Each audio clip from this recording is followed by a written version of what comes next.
Welcome to KNN. KNN is brought to you by Bob Knakal, Chairman of New York Investment Sales at JLL. Hi, I'm Jon Hageman, Managing Director at JLL. Welcome to KNN. Today I'm here with Bob Knakal, Chairman of New York Investment Sales. And today we're going to talk about the supply and demand drivers affecting the investment sales market in New York. So Bob, one of the things you always talk about is that it's never a demand issue in New York, it's always a supply issue. Why don't you tell the viewers what you mean when we say that? No, absolutely, Hags. The correlation between supply and the volume of sales is always very, very acute. I've been selling buildings in New York for almost 35 years now. There's only been 1 year in which the supply exceeded demand. That was in 1992. So supply is everything when it comes to how busy we're going to be. And the way that we kind of determine how we think supply is going to be running is based upon the number of valuations that we're doing for people who are considering selling their properties. So Bob, why don't you touch on what some of those numbers have looked like recently for us in the larger New York investment sales business here at JLL? Well, if you look at our activity in the second half of last year, we were doing about 100 valuations a month for people who were thinking about selling. So far this year, it's been so that would indicate about a 20% reduction in the supply that's coming to market. But also, I think one of the interesting things to keep in mind is that I think particularly in the multifamily sector, where a lot of supply hasn't come to the market because of pending rent regulation renewal, but the multifamily stock that has come to the market, I think a smaller percentage of that is actually selling. And that's why, although we're seeing about a 20% drop in the supply of available properties, the volume of sales is down by almost a third. So that is being impacted by what's happening in the multifamily sector.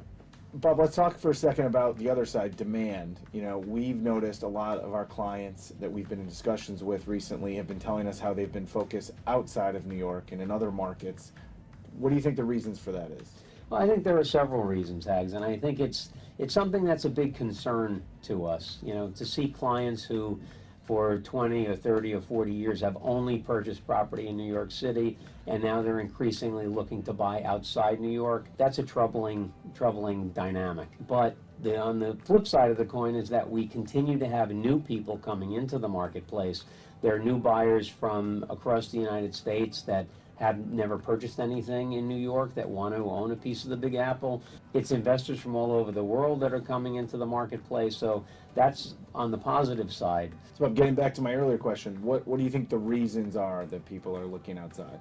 Well, one of the reasons is, although we've been in this correcting for about 42 months now, values haven't fallen by all that much. It's high single digits at best, and different product types have been impacted differently, but generally, less than a 10% reduction in value, and so yields are still very, very low in New York City. So you can get much better returns on your investments outside New York, and particularly for generational holders, that's important because while they know they'll get more appreciation on investments here in New York, they're going to get better cash flow on investments outside. So I think that's one of the reasons. Another driver that people have frequently mentioned is that the political headwinds here in New York make things very challenging.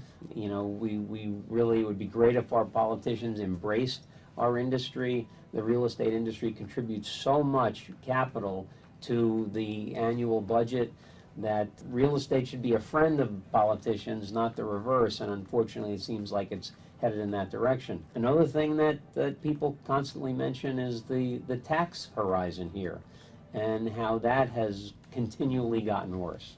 Bob, let's stop there for a second. You mentioned taxes. Why don't you tell us what you mean by that? Well, number one, real estate taxes. Real estate tax policy has gone against owners for a long, long time, but it seems to be getting worse now. If you look at real estate taxes, they're supposed to be highly correlated to market value. If you look at our market from 2007 to 2010, average property values dropped by 38% on a price per square foot basis, but yet we don't have a single client whose tax bill went down during any of those years or subsequent years. And it used to be that real estate taxes were 15 or 20% of revenue. They're supposed to be pegged at no higher than 30%, but how many buildings have we seen with taxes that are well above 30%, approaching 34, 35%? So that's one area. The state increased the state transfer tax by 50% in the recent state budget.